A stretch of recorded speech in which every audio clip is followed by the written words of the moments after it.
Namaste and good evening, everyone. I, Ritika Gupta, Assistant Director at IMPRI, Impact and Policy Research Institute, Prabhav Evam Niti, Anusandhan Sansthan, Nai Delhi, extend my heartiest welcome to you all to IMPRI #Web Policy Talk.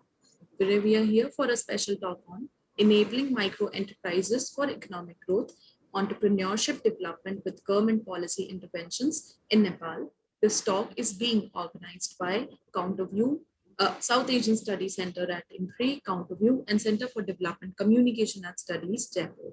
As part of the series, The State of Development in South Asia, #EconDev discussion. The speaker for today is Dr. Ramji Prasad, Neupane. I would now like to welcome our moderator for today, Professor Utpal Kumar De, who is professor at Northeastern University in Shillong. Sir, over to you. Thank you. Good afternoon, everybody. I think now I am audible. Yes, sir, audible. Yeah. But sir, you can mute your system.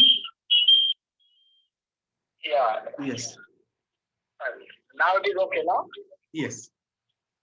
Thank you very much.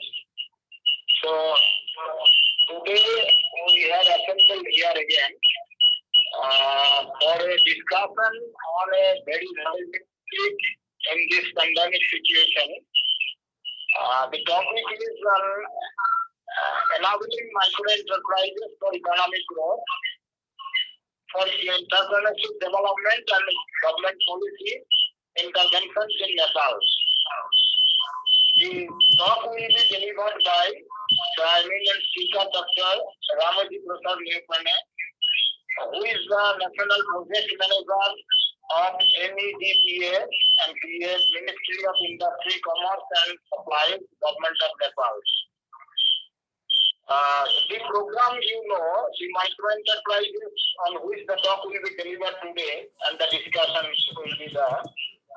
It is under the South Asian Study Center of IMPRI, along with the Counterview and CDECS, jointly being organized under the banner of the State of Economic Development in South Asia of Eco Development Discussions of the Impact Policy Research Institute, New Delhi.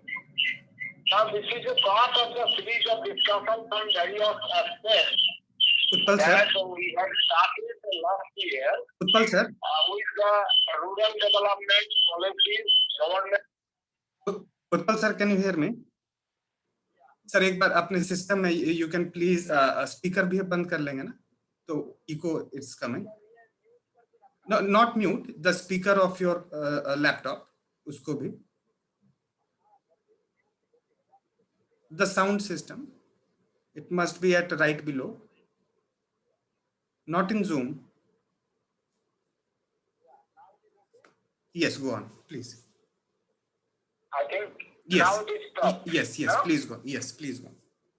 Yes. So shall I begin again or no need? Yes, sir. Okay, we can continue. Yes.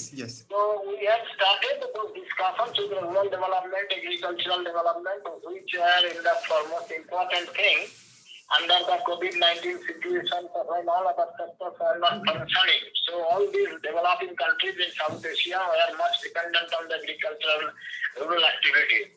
When the people came back from the cities, living their main works, many of these, they were very difficult to find their new jobs in the rural areas also, so newer avenues.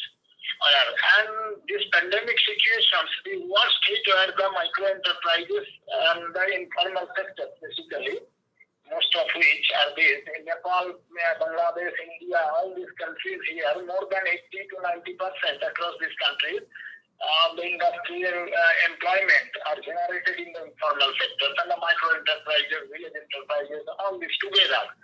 And these got in the prominency or limelight, how to revive this sector. And since these have huge contribution to the economic growth of these countries traditionally over the years with some reform. And so there we needed newer government intervention and policy formulations to make them more capable and to revive them to absorb this increasing unemployed laborers and sudden closure of these industries, how to revive this again. So in this perspective, we can say that today's talk is very relevant, and we hope that Professor Neupane will give us some new directions through his speech, and how government policy interventions can change the way of activities of these micro enterprises through new technological innovations, absorbing new labor hours, and avoiding the COVID infection situations. Because again, we are in the phase of second wave of the corona situations, and out of fear that we saw in the last year, that during the pandemic and lockdown, that millions of people had to rush, despite having no transport alternatives, even by walking, they had to go back to their home, and after return, again, they were not able to get a permanent job there or regular activities. So they were forced to join in the cities again and metros. But now again the panic has erupted, and they have started coming back, because all of a sudden if transport is stopped, railways, other public and private transport, so out of this fear they have started coming back. So this coming and going, if this particularly this situation go on, then how the economy will function in a sustainable manner. So that is a big question now. So I think we need a new design for enabling these micro enterprises so that they can run. So there will be no disruption of the limited market and the inputs and other sectors. So that linkages are totally disrupted, from the producers to the consumers to the input sector and so on.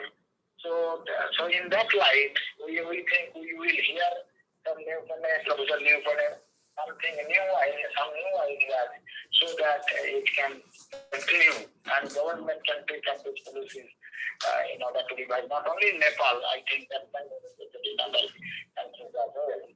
So with this very brief introduction, I don't want to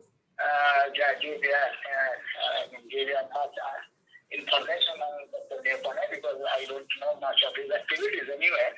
So I don't know that before beginning his delivery, he can introduce himself a little further, if anything to add.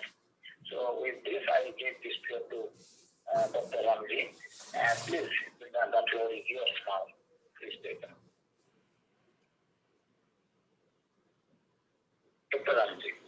Yeah, thank you.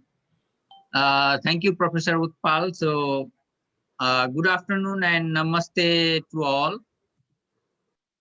So, I will share what I have prepared to talk. Hope this is a full screen already. No. Not yet? So you can just click at the full screen again. Yeah, I'm just trying. Is it a full screen or not? Yes, it's the full screen. You can go to the first. Yes, please go on. Okay. So thank you so much. So good afternoon and namaste. You know, I think the weather is outside. It's raining and then windy. So bear with me. You know, if there is any technical difficulties, because these things do happen. So I will try to talk about 20-25 minutes as said, and then we can discuss. Further. So what I am going to do basically is, talk on, in Nepal, we have a program called, Micro Enterprise Development for Poverty Alleviation, that we call MEDPA in short. So I may be using this, abbreviation, because some of you may be not familiar with this, but I will try not to do so, but it sometimes just comes, okay? So I will talk just about how government is implementing this program, because this is a long program. So I will just talk about I'll begin with what we call as micro enterprises in Nepal, and then entrepreneurship development. And there was a program implemented for last 20 years called Micro Enterprise Development Program. So that program has developed a kind of model, how you work with rural poor. And then I'll talk that, and then I'll also talk about, after that was a program, funded by externally. Then I will talk about how government is replicated that into the government system, government model what we call as institutionalization into government system, and why that is important for local economic development. I will not, talk more on, the impact of COVID as such, but there is, a bigger impact of COVID to our micro entrepreneurs. Of course, because of the transportation, disruptions, because of the infections, transporting of raw materials, going to the market, and all that kind of issues are there, which have affected greatly. But just keeping that context, into this picture. So I'm just going to talk about what it is, what we do. So in Nepal, that we have what you call as micro enterprise are defined. Of course, these are very, tiny businesses, but we have an Industrial Enterprise Act just came last year, 2020. In fact, we had that act some years before, but as Nepal is federated into, the 3 levels of government, so that act had to be revised. So we have a federal act, Industrial Enterprise Act 2020. So that says that defines micro enterprise as business entity whose fixed capital does not exceed 2 million Nepalese rupees, excluding the house and the land. And then the entrepreneur should be involved in the operation and management of the enterprise. So the person, and then it should not employ more than 9 workers, including the entrepreneurs. If it is more than 9, so then it falls onto different categories. It will be a small enterprise, not micro enterprise. And similarly, the other definition is that the annual transaction should be less than 10 million rupees. And if the energy is to be used, equipment or any machine, it should be equal to or less than 20 kilowatt. So this is the definition of micro enterprise defined by the Enterprise Act.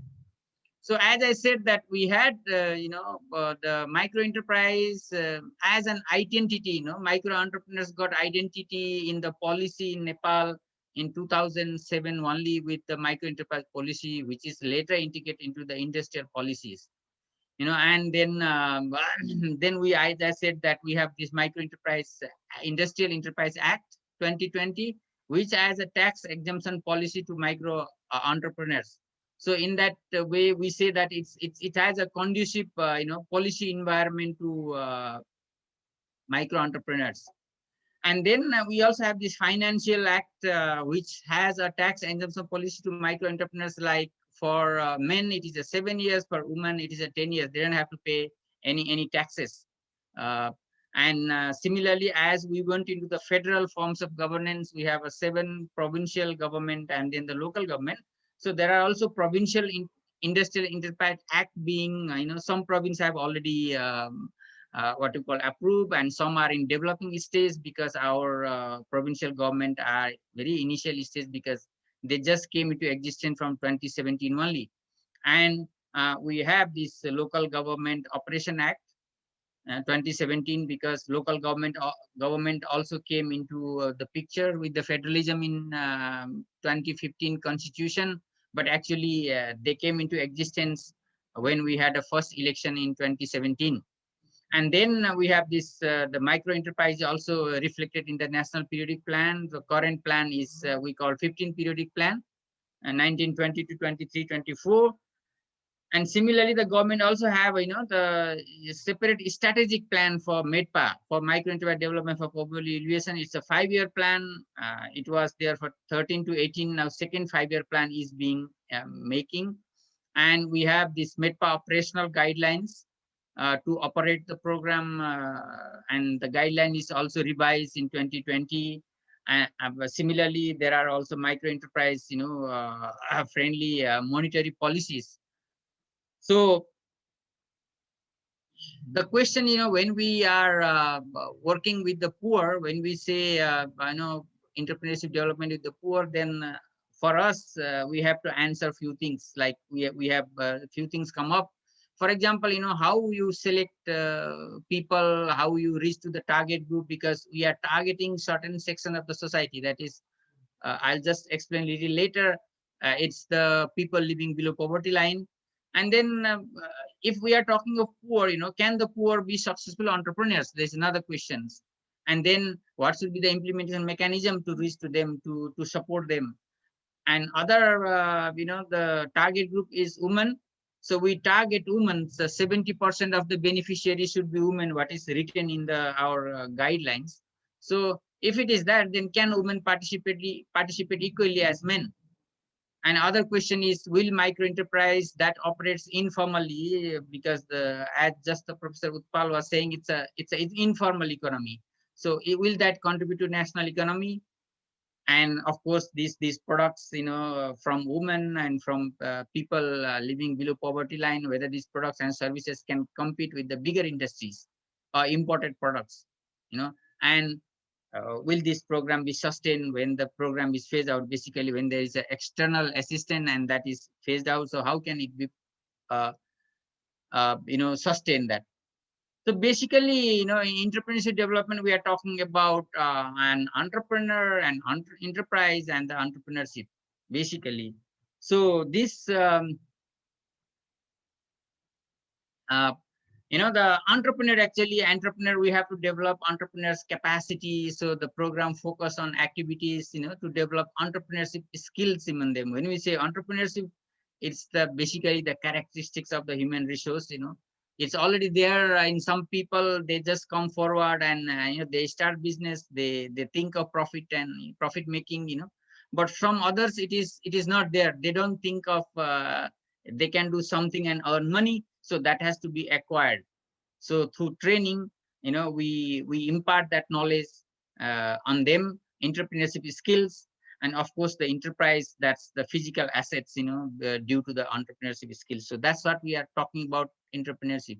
So I was just talking about, this 20 years of efforts of a project called Micro Enterprise Development Program, MEDPA. So, that went into phases, 5 years of phases up to 2018. And in 2018, that program stopped. And then that program particularly developed a model, what we call as micro enterprise development model, that I will talk little later. And the government basically, took out of replicated all its component, its system, procedures, mechanism, the way it work. And then government started implementing right now that there is no external support as such. And government is implementing in itself from 2018 currently. So it has internalized in the form of MEDPA program, and that program is now expanded to all of the local governments, the municipalities. We have 753 municipalities in total in Nepal. So when I was talking about a model, what basically I was talking about, how this program runs, So where we intervene, basically we call it demand-driven strategy. There must be, if we are trying to what we call support any activity, any micro enterprise, it must have market. So basically, it is a local market because this is a tiny business, right? But later they can grow into regional, national, and international market also. And of course, there must be an enterprise development potential in the area if we want to work on. And then the target group, as I mentioned earlier, so, and their needs and demands, so that we have to deal with that. And we start program activities when all these three things are there. And other thing is, I was telling about what the model that I was talking about. So I'll just talk of some important elements of the model. There are 6 steps in the model, as shown in the diagram here. So basically, all the programs starts with social mobilization. So we also do social mobilization for enterprise development. Where groups are mobilized, the target groups are identified. The people living below poverty line. So those people are done in the social mobilization very quickly. And then the second step is I was talking about entrepreneurship. So it is a human potential. The skills, either it is inherited or acquired. So the people we work with, may not be thinking of that they can start business, they can do, they can make profits. So we have to, impart some knowledge of to them. So what we call as entrepreneurship development. So that is basically a training, and we use a package called SIYB, Start and Improve Your Business. This is a ILO developed package, and then we have adopted to Nepali context. So it has inside SIYB there are 4 training packages. I don't want to go into details, like we call TOPE to say training of potential entrepreneurs, training of starting entrepreneurs in the beginning, starting of entrepreneur, that is in the first year, and then when they start enterprise, when they start making money, and then they want to grow their business, then there are 2 other packages under SIIB, to given to training of existing entrepreneurs and training of growing entrepreneurs. So basically to upscale their business. So that is our second steps. And then of course now they have in the entrepreneurship development training itself, they have to have certain things there. Basically we say 3 things: that they have to prepare a business plan, although it is poor people, in the village, uneducated, sometimes maybe they are not literate also. So it's a simple business plan that they need to develop, so that where they get raw materials, how much it costs, and what is their labor costing, and when they start making profit, where they can sell. So all those kinds of business plan they have to prepare. And they also need to think about taking loan from the bank or any financial institution, because we say that you cannot be an entrepreneur with thinking that somebody will give you money or government will give you money like subsidies, something like that. We say no, you have to think that you can get loan and your business is profitable, you can produce goods and services, sell in the market, and then you can pay your loan to the bank. So that is how they have to think, also how they can manage with the money. Of course, then after that they have identified your business, and then you need a technical training, technical skill development training. So we also support them on technical skill development training for the particular business or enterprise that select. And then this is not enough again, because then poor people don't have access where they can get money from. So we have to support them to access to microcredit activities. There are government policies, there are funds available with low interest rate. So all that kind of information needs to be imparted to the poor people who want to be entrepreneurs. So now that now they have a skill, they have also money where to get it from, and they have selected the business, but this is still not, they have not started their business.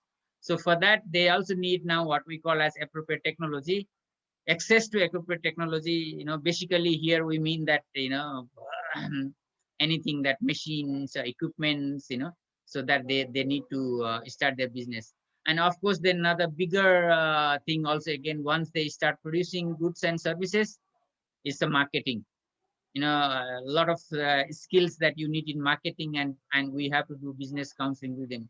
So these are the 6 steps are for creation and development of micro entrepreneurs. So we have to support, we say that these needs to be supported in an integrated way, or in other words, what we call in holding their hands. So we have to take them along for certain period of time. When I say certain period of time, that depends, that depends on type of enterprise that the poor people start undertaking. Yeah, in our experience, it can be up to 3 years. So you have to be together with the entrepreneurs up to 3 years, so that they can remain in the business. So that is why this the micro enterprise is stages in different stages. Like it's a pre-startup period that I already said earlier, like group formation, you start saving and trading operations, and then it comes as, and then you move to the startup phase, like start and improve your business training, tope tose I mentioned, and then skill training and credit accessibility, marketing, counseling, all kind of things that for required for your enterprise. And then after that, then this is basically about, if you talk about the what you call the period, about 1 year period, this all happens in 1 year period. You start your enterprise, you start earning, you start selling, all that, and then the next stage is you are scale up, what we call as graduated. Graduation refers in our term is that we talk, what you call support people living below poverty line. When they start earning, when they are out of the poverty line, then for us, they are graduated. So then, that during that stage, we have to provide them another 2 package of training. It is called training of existing entrepreneurs and training of growing entrepreneurs, So kind of refresher training to them so that they can scale up their enterprise.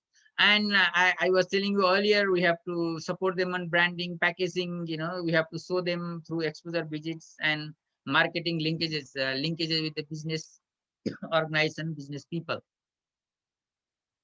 So, and that is for second year. Third year kind of thing, they move on to their businesses. Then they can also form like product association, marketing linkages, improve marketing linkages, product development and diversification, quality control, and they start now cost sharing for a lot of things that they wanted to go on. So this is how you move on to from one stage to another, and then you grow and you graduate to a small enterprises. So I was earlier talking about, why this is, important, because you have, the target group interest, you have a market potential. So you are based on available local resources. So we provide them integrated service packages. I was talking about 6 steps earlier.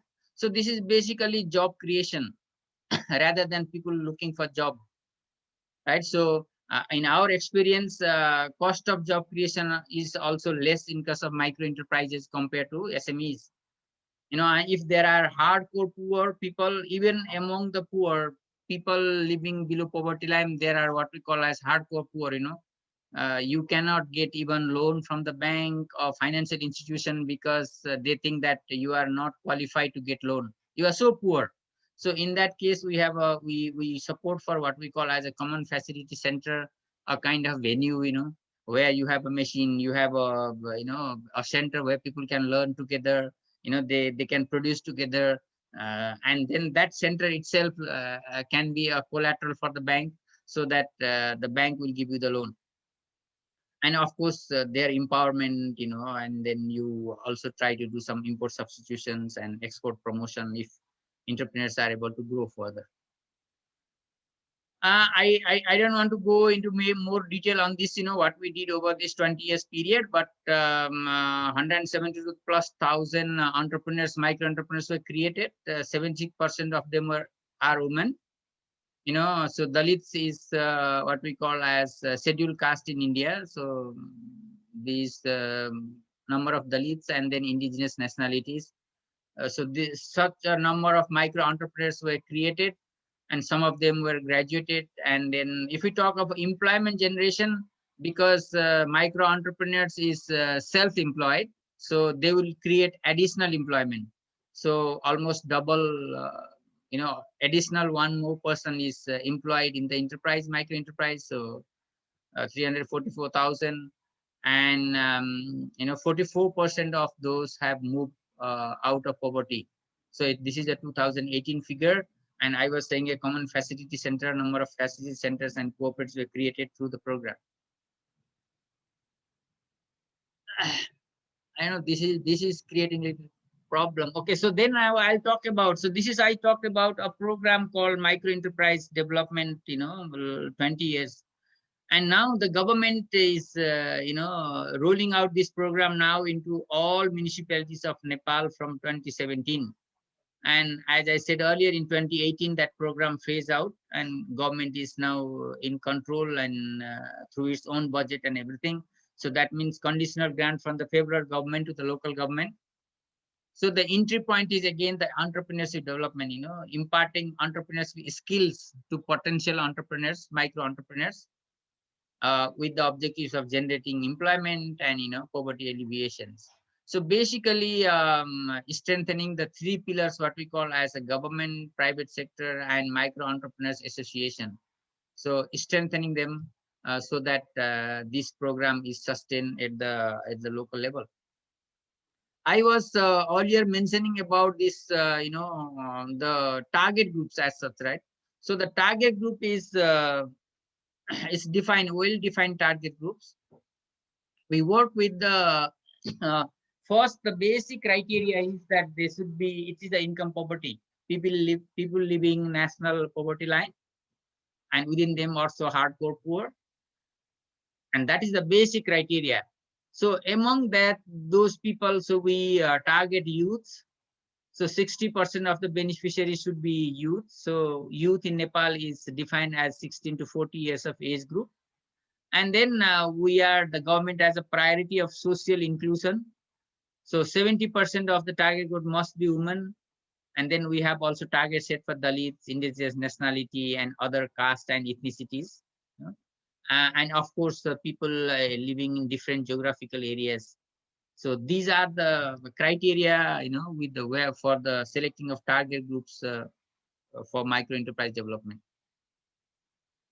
Okay, so I said that the government has institutionalized the micro enterprise development program. So different, components that we have to think of is, policy formulations. We work in policy formulations, and then micro enterprise development related institutions at different levels of government, basically 3 levels of government: federal, provincial, and local government, sections or units, different institutions to take care of it. Financial resources from the government, both from the federal government as well as the local government. And human resource management, there we need appropriate people in different levels of government and their capacity building. So this is what institutionalizing micro enterprise development means for us. And the small, it's a GSI-MIS, the data system that we have developed. And basically we are talking about, this entrepreneurial ecosystem approach. So it's not only that, we work with the people, we create entrepreneurs. When we are talking of entrepreneurship development, then we have to work in ecosystem approach. We have to work with education institutions, training institutions, universities. I just mentioned here, recently, just this year, from this year, in Nepal, unlike any other countries, we do not have what you call bachelor level courses on entrepreneurship development. But from this year, from our efforts, we had collaboration with one university in Nepal called Pokhara University. So with Pokhara University, we developed curriculum that is 4 years bachelor level course on entrepreneurship development. So that course is starting from this year only in Nepal for the first time by one university. And there are other what we call education and training institute where lower level human resource, what we call as enterprise development facilitators, they are involved in what we call as creation and scaling of micro entrepreneurs. So this human resource development, what we call joining with universities, and then all other areas like human capitals, workforce. So we have to, apart from the regulatory policy environment, enhancing government policies suitable for micro enterprise, then we have to do a lot of other areas, work with government institution, private organizations. We have to coordinate, we have to provide mentoring and coaching services, so this is basically an entrepreneurial ecosystem that we work, and not only just what you call creation of entrepreneurs that I was just defining. One just example, like for example, I'm towards the end of my talk now. So what I'm talking about all this, just for example, I have just put an example here. This is one of our district called Shillong, as a hill district. For example, in that district, there are rural market centers in every district. Can be 10, can be 20, can be 15 market centers. So around each market center, there are communities, right? So we have to take care of different activities. So what are micro enterprises means for that particular area? What are the demands? So what are people looking for in the market? So we support those kinds of micro enterprises. So we have, I have just listed few of them. It could be anything. Like it can be a hair cutting salon. Somebody is starting hair cutting. Somebody is starting a beauty parlor. Or you make a cement block. Or you have a food processing unit. Or now everybody has a mobile. So this is a mobile repairing shop. So these all sorts of micro enterprises can be started in a market center. So that is very crucial for local economic development. So I think I'm towards the last slide of my presentation. So what I wanted to show here, why micro enterprises are very important for economic development in a country like Nepal, where industrial development hasn't happened in that context. For example, in our political system, our security situation, if we talk of now as a COVID pandemic, everything, it is not possible to go for a large industries or medium industries, particularly for the local government. So it is the micro enterprises that is very important for local economic development. When we say micro enterprises, for an industrial country, if you want to be a you go towards industrialization, you need micro enterprises in order to have a industrial growth. So it's like a tree. If you think of a tree, if you want to grow a tree, then you have to what you call you have to till your soil, you have to fertilize, you have to put your water. So these micro enterprises for industrial growth, they work as a roots. So for roots, you have to support them. So micro enterprises, although they are very tiny businesses, you don't see, for example, women making pickles in the village, can be a micro enterprise. But if there are thousands of women doing the same thing, then that is already a big. So collectively, it's a big, producers. But if we think of individually, it's very tiny. So government need to support them in order to have, what you call development of small, medium, and large enterprises. For that, we need to this subcontracting mechanism. And I just mentioned that, for the first time in Nepal, in Industrial Enterprise Act of 2020, so there is a policy for subcontracting between the bigger or medium enterprises and the micro enterprises. So first time came as a policy. So because of this, just to tell you a final word, like we are working on micro enterprises, and sometimes we talk with the politicians, sometimes we talk with the big bureaucrats, and they say to us that, oh, where are these people? You say you are working with micro enterprise, but we can't see, because they have the habit of seeing only the bigger industries, where the smoke is coming or there's a big sound is coming. But in case of micro enterprise, it's not visible. You have to go to the household, you have to go to the people, you have to find those micro enterprises. So that's what we talk to them.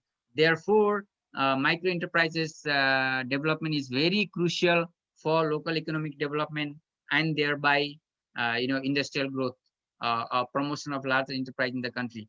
So this is what I have to share now, and thank you very much for this. Thank you.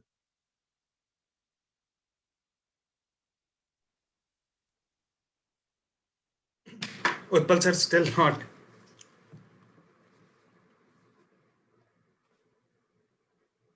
Hello. Yes, Utpal sir. Yeah, he is some connection problem. Oh. No, sir, let me call you, Utpal sir. You can keep your speaker off of the computer.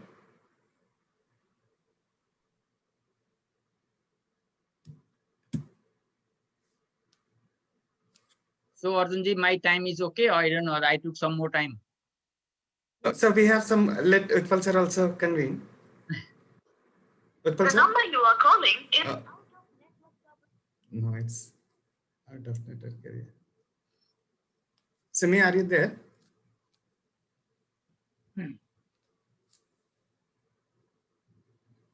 Maybe he's trying to connect now.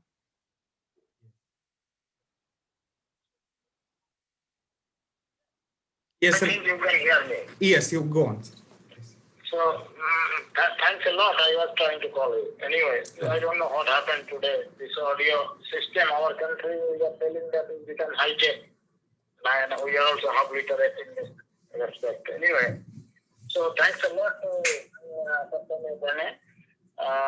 So you gave a bit details of this country of the micro enterprises and how it can lead to the development in a country or in a place where there is a very few scope for the deep industry development or industrialization overall. Either lack of capital or lack of any big entrepreneurs to come forward and also the same market. One big entrepreneur, even if by foreign aid, some external company comes, so they will look for the market also, the where they sell their product and also the source of the increase and other things, all these linkages. So under that circumstances, for a small country like Nepal, it is more useful to have many micro enterprises for not only for their self-employment generation, also many of these small enterprises, they can join together like cooperative, like self-help groups that in India, Bangladesh, so that can again improve their efficiency in a cooperative manner. Several micro enterprises can work. And I think in these micro enterprises, so it can be some of the small enterprises who produce intermediate products and produce final products. So that type of micro enterprises also can be there and that can join together to enhance their productive capability and get their market channel in operation. Only there you have raised in the beginning the question that can a very poor person be a successful entrepreneur? There are so many examples, not only in Nepal or in India, in abroad also, there were beginning with very few dollars, they became a successful big business tycoon. So that happened, all also big entrepreneurs, so, and not only that.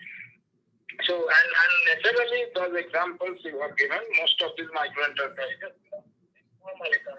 formal sector, and so the interlinkages also have been explained by you, that entrepreneurs, how they can develop enterprise through developing an entrepreneurship skill, which depends on many factors, and how this support system works in the country. That you have related here, and give an example that starting with the 10 districts in 1998, by 2008, how has been covered the all districts of the Nepal.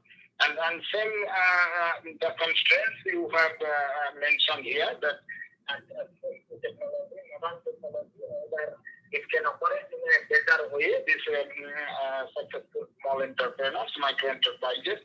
Micro enterprises depend on the microcredit, and microcredit, you know, that cannot Bangladesh started, and now it is very, very popular in all such countries, including India, Nepal, everywhere. So, in order to mitigate their capital deficiency and enhance their productive capability. And along with that, the support is needed for technical skill training, market business counseling, how to do, and social mobilization. So not only that, these micro enterprises enhance their social acceptability, status of in the society. And I think among these in India and Bangladesh, some priorities are given to the women and single women and all those widows, etc., to have their startup, and so that some equity in the society is across the gender, across different social stratum, backward sections of the society, like SCSTs and so on. So I was expecting that what is the status of gender dimension in the development of micro enterprises in Nepal. So gender dimension and whether it has been addressed or not, or there is some inequality, or it has been able to reduce the gender inequality in the society. So whether they are getting some target groups you have mentioned there, or whether among these target groups, whether women are there or not. So you also described that from pre-startup section to startup, and they are up to the maturity level, how they can become successful, the different steps have been taken. And finally, that how institutional mechanism operates from local government to the your central government, that is what you call the vertical coordination from the local self-government to the central government in order to cater to the needs of these micro enterprises and their development in a holistic manner. This overall, I think, is a very good presentation that we got. And so some more we are expecting. Anyway, today we have here with us the other members. So I request Arjun to have introduce some panelists, if anybody present, and to give their queries anything they have. And Yes. also educational aspects may cover this pandemic situation, how Nepal is addressing. So, okay, please go ahead. Right, thank you. I will start from mostly the Indian policy perspective and point of view. We have also focused a lot on skill development mission. And that has been a flagship program. It's been quite some time. But let me just tell you the figures of micro enterprises. So we have officially MSMEs around 70 lakhs, 7 million. And the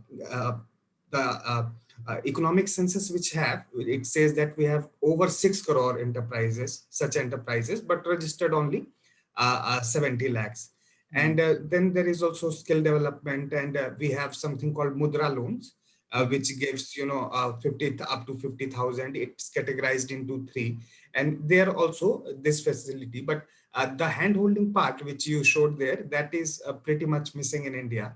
I really wanted to know what has been your experience of scale in terms of different kind of activities, because most of them will the program is made to make them self-employed. So what kind of hindrances in the inception and while scaling did you observe, or what were the bottlenecks? Does lack of collateral or non-cooperation of banks and other things were also hindrances? Because banking and access to documents, other things also created a lot of detriment here in Indian scenario. City, and what do you see the rural and urban scenario basically, and what the countries of South Asia can learn from that? One more question I wanted to ask, that which occupations do you think that in your point of view, other parts of South Asia can also learn from the Nepalese experience? I have few more questions I have noted down, but let me invite Simi to add a few questions. Simi, yes. Please unmute. Yeah, please. Yeah, okay. Simi, not audible.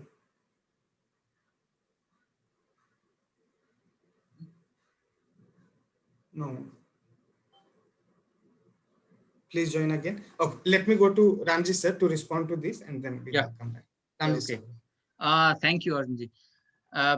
Basically you have said that it's, I'll just start with this hand holding kind of thing, because we work with the rural poor, basically less with the urban poor. There are also, urban poor, but our focus is in the rural part of the country.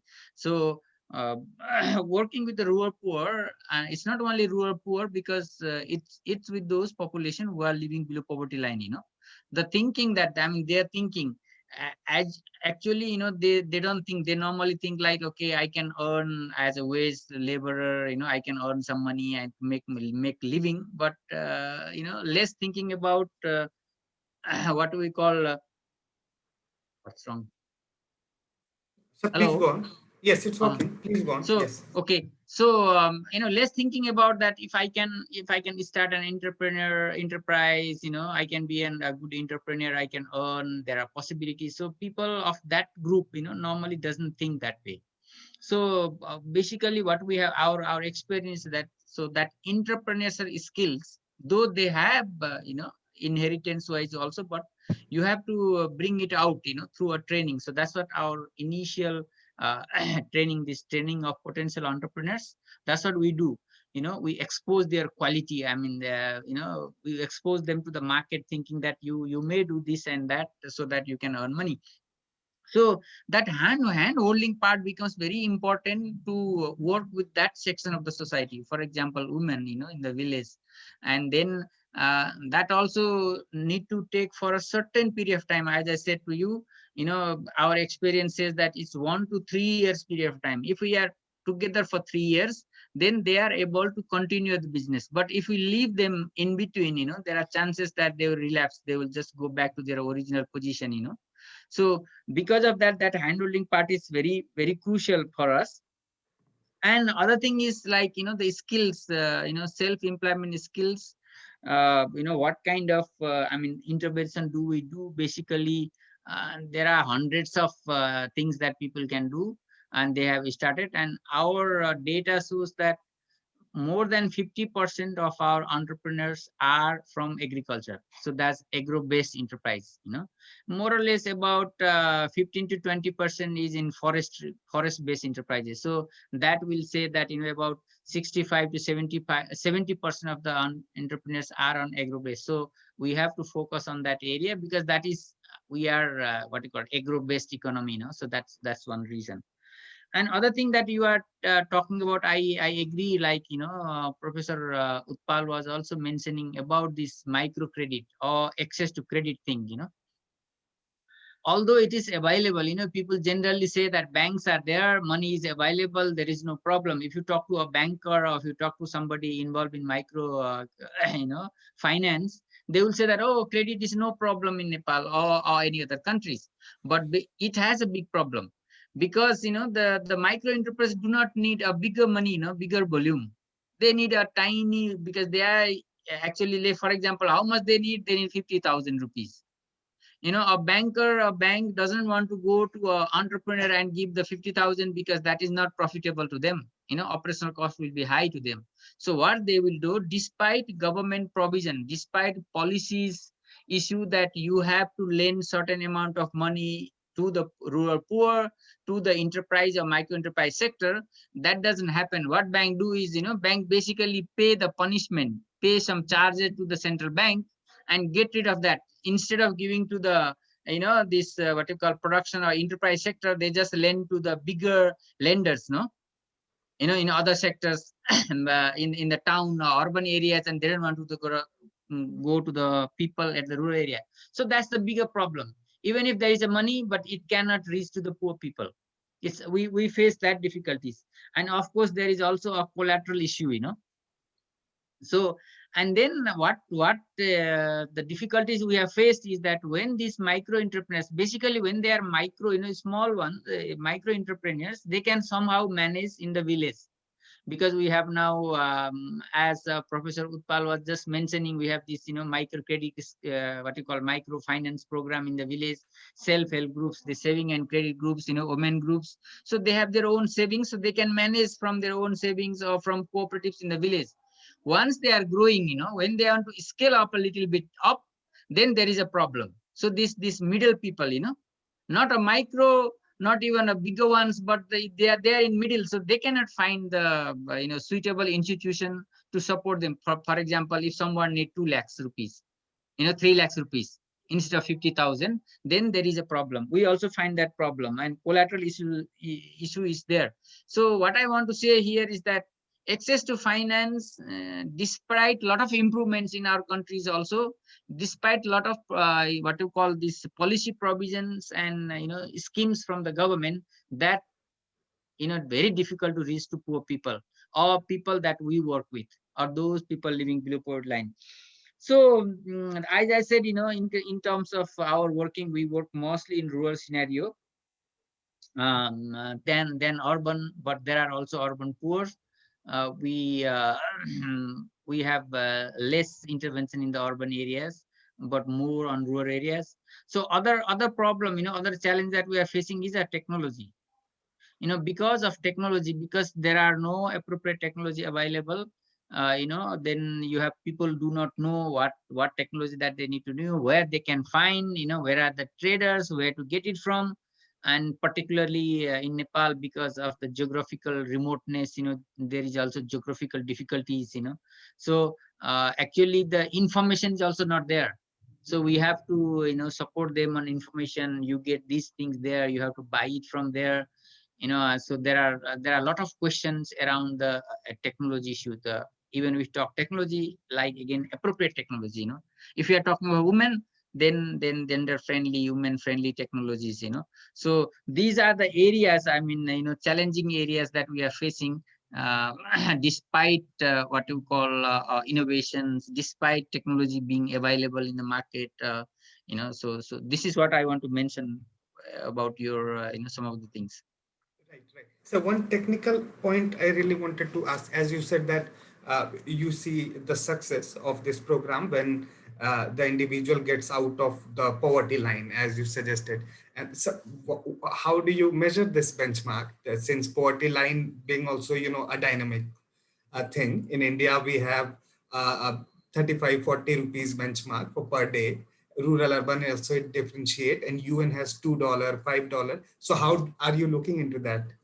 Yeah, I think basically what you are right. Different countries have different thing, and we have a national what you call figure, definite definition for people living below poverty line. So in the beginning, when we start with doing social mobilization, we have developed some kind of forms. We do a PRA, and we get the information from the household, how much they earn, how much they have product from the agriculture, and all sort of things. So then we calculate where they are, and then if they are below nationally defined poverty level, and then we start working with them. Once they start producing things, generally our experience is that when they start selling in the market, they start earning something. So 1 or 2 years time, when they start earnings, and then again another family member get employed in that enterprise. Maybe just starting with one person will start, and slowly some others will join. So firstly from the family members, and if there are no family labor available, somebody else from the outside will join, right? So then they will we will calculate how much they earn compared to earlier figure, and if they are now above the nationally defined poverty level figure, we said okay, they are graduated now. So graduated doesn't mean other thing, but graduated means that basically that poverty line figure. So this poverty line figure is basically based on the income, household income. Yeah, household income, yes. Because there is expenditure and other things. One more Yeah. thing, so which I wanted to ask: China has made tremendous progress, as they state, for moving people out of poverty, and the similar approach, basically for the rural areas. The model which they called is a semi-urban, semi-urban mission. The model they name, and similar things they are also doing, spending on livestock, agroforestry, or diversifying. How do you see there is any similarity between the Nepal's model, or how do you see what China has been able to do? Because they are also linking these activity with the poverty, which is not so much of focus here in India. Do you see any similarity of different part of South Asia and China? I think we are more closer to Indian kind of model, the way we do, because we are more linked to this side in terms of technology, in terms of the knowledge and skills, everything, than to China. Because I think the Chinese model, they maybe probably they are also a little bit further in terms of technology, which we do not have. So their model actually we maybe not suitable to us, so we cannot go to that line. They have little bit, I think, robust also in that sense, that the way they are working, and they are trying to bring people above poverty line. Yes, their definition is also very different. In fact, the Mudra scheme I was telling you, that's also an interest subvention scheme. So we give loans, and we also give some interest rate subvention. So if the market rate is 10%, we give it for 5%. Is there also some similar scheme related to this micro enterprises scheme in Nepal? Yeah, we have those schemes. That's what I said. There are similarity to Indian, kind of model that, so similar thing in Nepal also. Sometime, Is okay. it leading to NPAs? Or are these becoming also bad loans? In But your I think experience? no, I think these are not bad loans in that sense, because this is a special provision from our central bank, that firstly they say that okay, you get in 6% interest rate, but you are doing okay. If you pay regularly, then your interest rate will be coming down to 2%.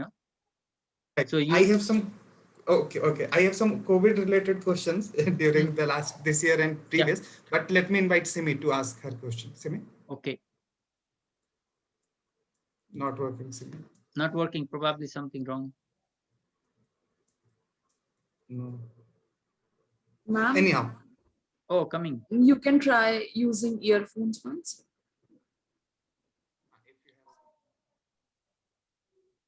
Let me put my question till then. Sir, what do you think that during the COVID first wave and now the second wave, what has been the experiences of micro enterprises, especially in rural areas in Nepal? If you can cover Yeah, you know, like what happened was, you know, basically in the first wave, we were a little bit in terms of, we can say better in that sense. You know, there was an early lockdown, you know, when just 1 or 2%, there was a death of 1 or 2% only, and then government had a big long lockdown period. So that actually what you call able to break the chain, and the infections was lower, you know, and subsequent to that, after 3-4 months, it's subsidized, you know, it's just gone down, and everybody said, okay, there were political rallies, you know, so bigger rallies were organized by political parties and everything. When we come to October, November, you know, December, like even January period, right? So now we have the second wave, so which is what you call worse, much worse than the first one, as in India, right? And then what happened to our micro entrepreneurs was they all impacted because of that. For example, you know, no transportation, then you cannot bring your raw materials, you cannot start your enterprise, you know. So a lot of difficulties they faced, in fact, and even from the government also there are some schemes to support them for recovery. But as I said earlier, this poor people or the people that we work with cannot reach, you know, cannot get to that kind of facilities from the government. Very difficult to get that facilities.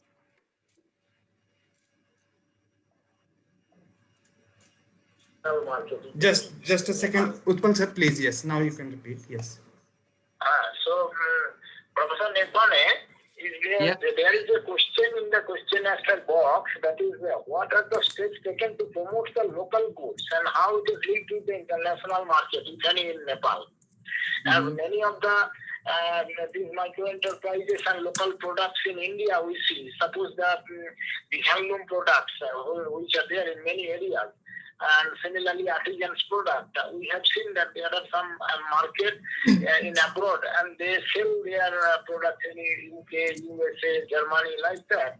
So these are also in India. It is now being promoted, and several steps are taken by various groups, not only through self-help group, but also from government initiatives for promoting this encouragement. So whether Nepal government does take any such steps, even Bangladesh also does that. That I would like to know from you, sir. Yeah, I think I saw the questions in the, you know, the box, that one is about local product and it's going to international market, you know.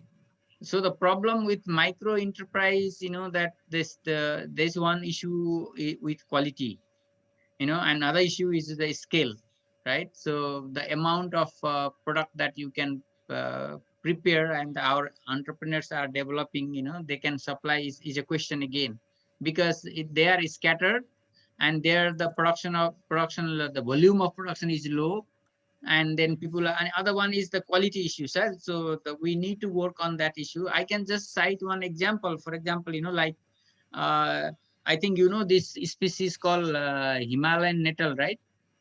We call allo in Nepali, but Himalayan nettle plant species from where we do we fabrics making. So our people in the hills are, you know, traditionally been making that, but this is a very tedious process for women, because it has a health issue, because when you take the bark out from the plant and then, you know, you wash it, you do a lot of process there, where very tedious process for women. So then we try to you know, develop a technology through our what you call young engineers here, so that whether they can mechanize that process. So through YouTube, we advertise them saying that anybody interested to mechanize this. So they had developed some machines, you know. So that process is that little bit ease now. So for example, you know, washing and then barking, Everything is done by the machine now. So some kind of improvement have been made, which is gender friendly. It's good for women, but quality of thread. Again, the question is quality of thread. When the thread comes, it is rough. It's not soft enough. So what we did was, and that has an international market. Some of those products from Himalayan natural are being sent to European market, to Japan, and some of our micro entrepreneurs are already in the international market sending those products, but very smaller quantity. They cannot produce in larger volume. One issue is there, and other issues, I think, there is again the technology issue. That we do not have what you call the machine in that sense, which can produce as a thread of that quality, which you can send to international market. So what we did in recently, 3 years before, with one university in South Korea and one university in Nepal. So we have a collaboration and we try to produce a thread. Now that research has produced a thread which is more or less equivalent to our normal fabrics, right? Our cotton. So that can be done. So the research says that it can be done, but for that we need a bigger mills, right? So bigger like cotton mills, where you have to spend much. So now we are working on how can that be what you call mechanized, and we can come to that stage. So there are problems for local produce to international market for the reasons that I mentioned, but there are prospects. Prospect in one thing that I told you. Then there are other natural fibers that we can work with. And for example, a butter tree, I can tell you an example from butter tree, which is very what you call unique to Nepal, India. We also have number of butter trees, and we have few thousands of micro entrepreneurs on that. We produce soaps, which is very, very good for health, right? But again, the volume of production, quality issue. So some of our micro entrepreneurs are sending them to Japan also. There is some linkages, and it sells in the Japanese market. But what they do is they just produce a raw kind of soap here, and it is what you call graded or packeted in Japan, and they sell in the market. So there are prospects, but bigger issues are there. That is agriculture, mulberry. Sir, speaker. Yeah. Simi, why don't you go on? Yes. Yes. Thank you. Thank you so much. Good afternoon, sir. Finally, I've been able to speak out loud. And good afternoon, Professor Dey, all of you. So it was a very interesting presentation. And I have a couple of brief points to make, and also it would lead to a few questions. You spoke about the education in terms of entrepreneurship that you are having at the moment, the 4-year curriculum that you are having. But do you have some, of course, we understand that entrepreneurial education is very important, so that the students have an option of what career choice that they can make in future. So are you planning to do, or do you have any such initiatives which can instill such mindset at the school level, right at the school level? Because I give you the example of Delhi, there is an educational entrepreneurship mindset curriculum which is being engendered in the school of public schools, government schools of Delhi.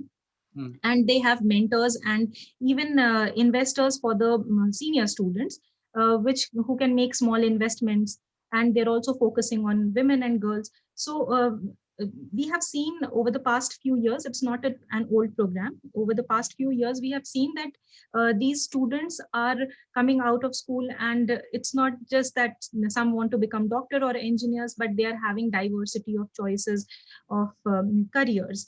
So this was one point. And another thing, IMPRI, Impact and Policy Research Institute, we were a part of the South Asia Connect Nexus Startup Hub. It is a program run by the government of US. You must be aware of it. And we had a number of participants from Nepal as well. And we had visitors at a certain point of time who were micro entrepreneurs, and women and men, most of them young.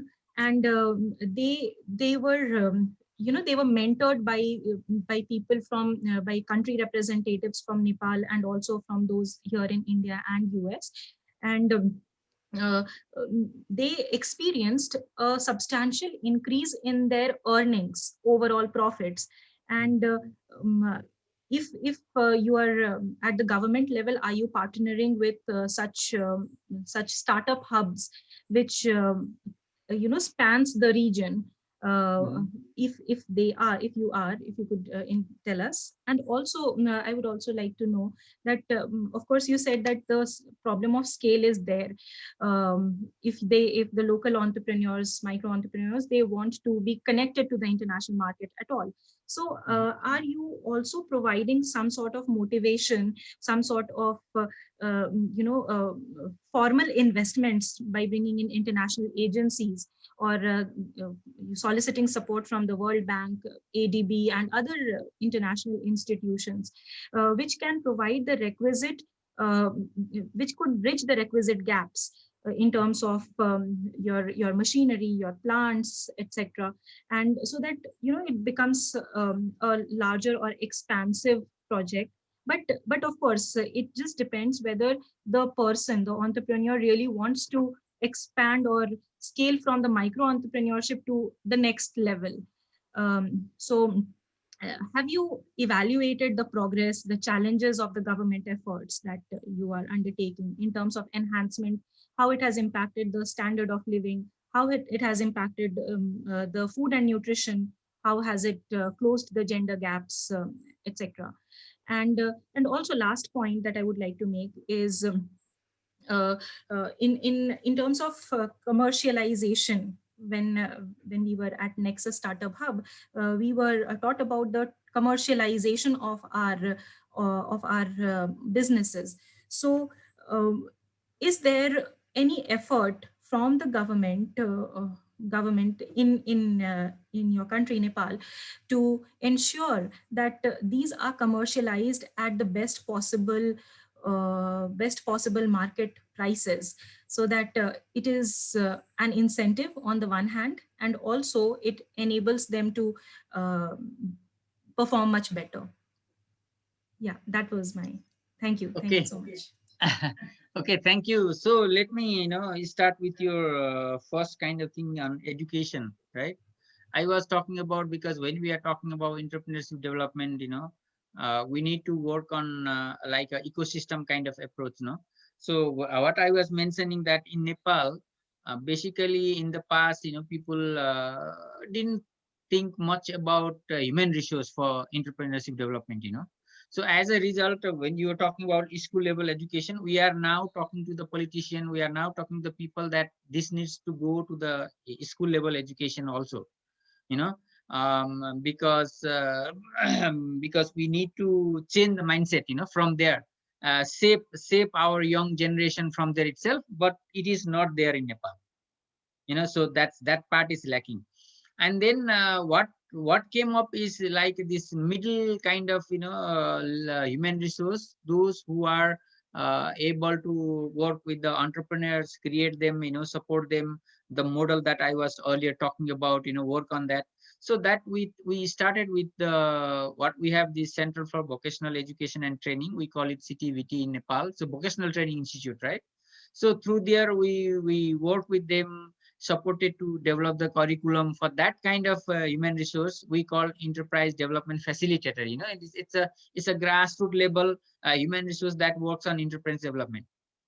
And then when the university started thinking about this, then we have curriculum and we have courses at the master's level in Nepal, right? Sometime in the MBA course you may have 1 or 2 subjects in enterprise development, sometime you have more. And there is also one what you call institute that's now takes master student in enterprise development alone. So that's a entrepreneurship development course also there. But at the bachelor level course there is none. So it was basically missing. And then if like for example, if we are sick, then we can go to a doctor. But if the enterprise industry is sick, where to go? Because there are nobody to consult, that kind of human resource is not there. So we need to work on that front.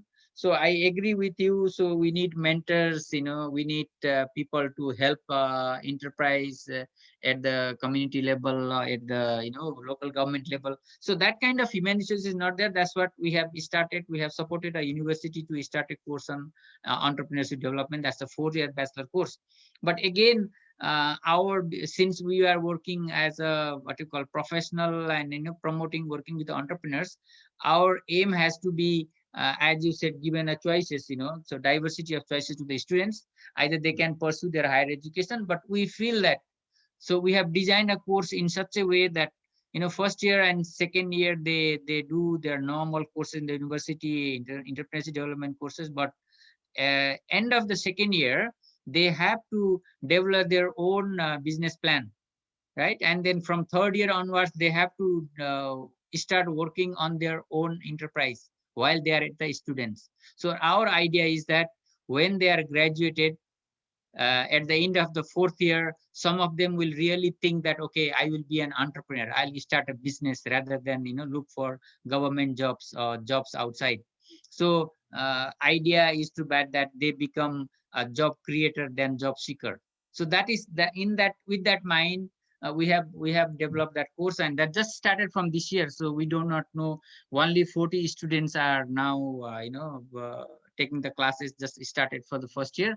And we are also still work in progress, how to support them. Like we need now starter funds, for their students, what you call work, their enterprise, how to support, where they get money from, where the university can support them. So all that kind of, we are still discussing with the university. So that's one part.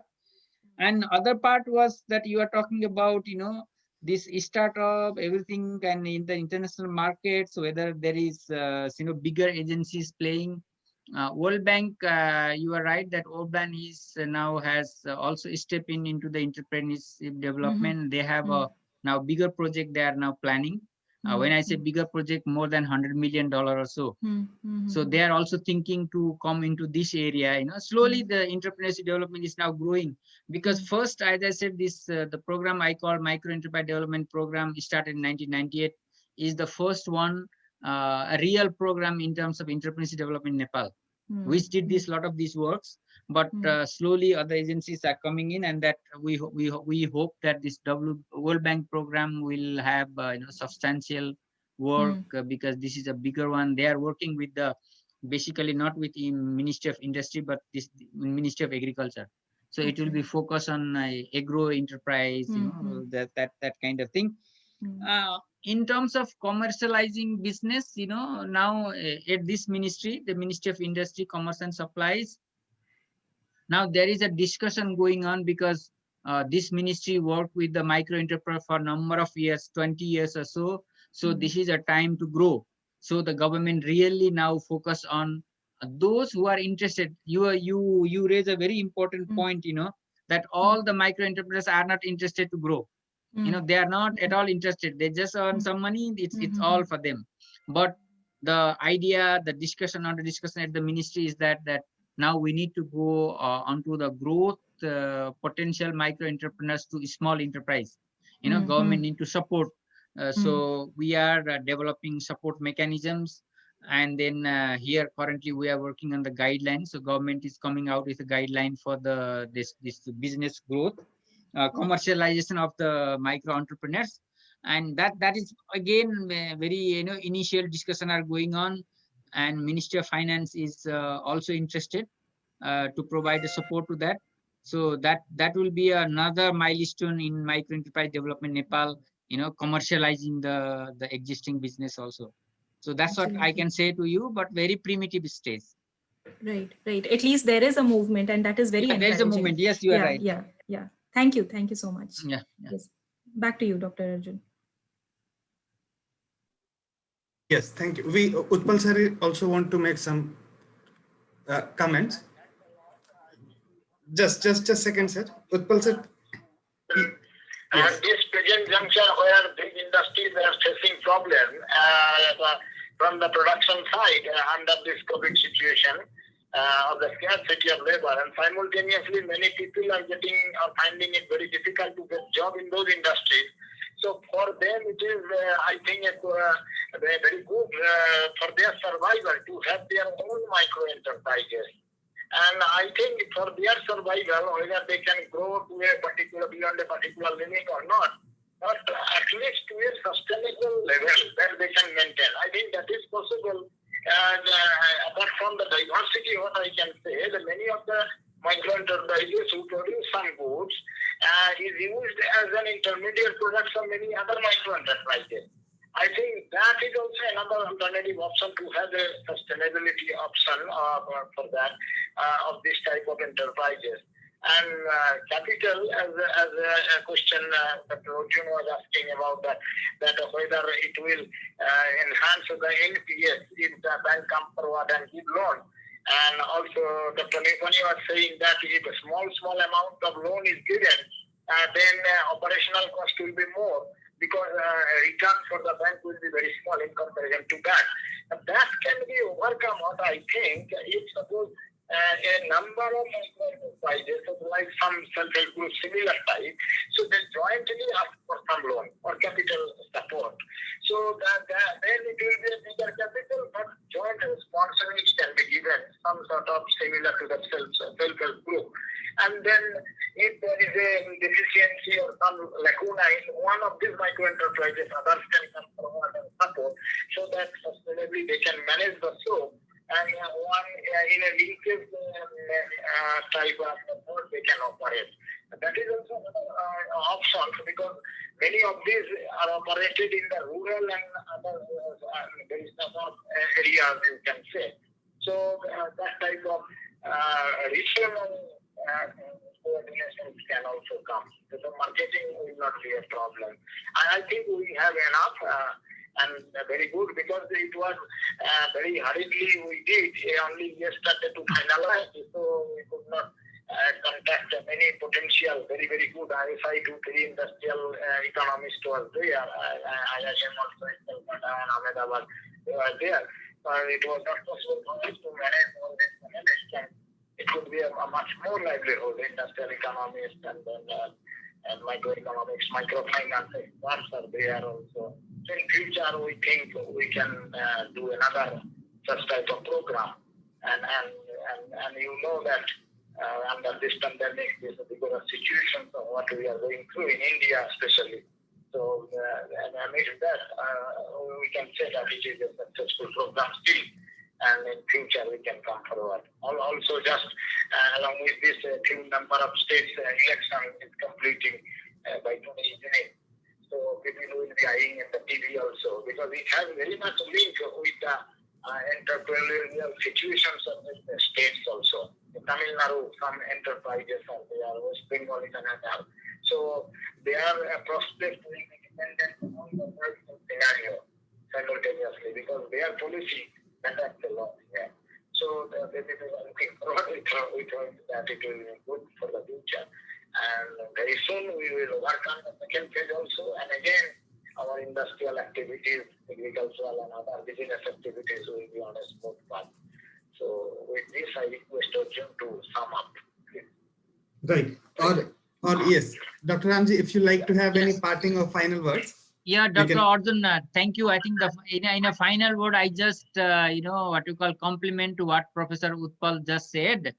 In the COVID context, we have another challenging area is that a lot of these migrant workers coming to Nepal now because of the COVID, and we have large number of Nepali population in India who are there, either they are employed there for a number of years or they are seasonal workers. So all of them are now slowly returning here, and then also we have to think now. Government also now thinking what can be done, what micro enterprises that they can start in their villages, so that they can sustain.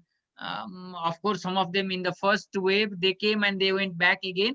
Now with the second wave of COVID, they are again coming back. So this will coming and going. This will all happen. But that is one area that now government is also talking about. Thinking what can be done, basically through intervention in micro enterprises. So that's all from me. Thank you very much. Thank you for comments and for suggestions. It was nice talking, nice discussion. Thank you so much, sir. So just let me propose a vote of thanks.